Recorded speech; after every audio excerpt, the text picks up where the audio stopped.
Les forces ukrainiennes face aux violents assauts russes à Soledar, près de Bakhmout, dans l'est de l'Ukraine. Les soldats tiennent bon et ont gagné du temps supplémentaire pour l'Ukraine, dit Volodymyr Zelensky. Mais selon le renseignement ukrainien, Moscou pourrait renforcer ses troupes avant la mobilisation de 500 000 conscrits dans les jours qui viennent. Avec la mobilisation de 500 000 conscrits, dans ce contexte, les chars AMX-10 RC promis par Paris seront les bienvenus. William Molinier, les détails de ces livraisons devraient être décidés dans les jours qui viennent. Oui, selon nos informations, le ministre de la Défense Sébastien Lecornu va s'entretenir au téléphone cette semaine avec son homologue ukrainien Oleksiy Reznikov. Ils doivent préciser le nombre et la date de livraison des AMX 10 RC.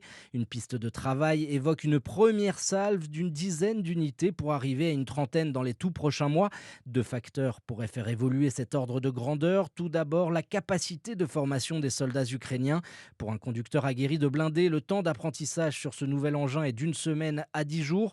Autre paramètre de l'équation, l'impact que cela pourrait avoir pour l'armée de terre française. Des AMX 10 RC sont encore déployés dans certains régiments de cavalerie, peu à peu remplacés par des Jaguars, des blindés de dernière génération ultra connectés. Les livraisons ne dépasseront pas le rythme de renouvellement, rassure-t-on dans les armées.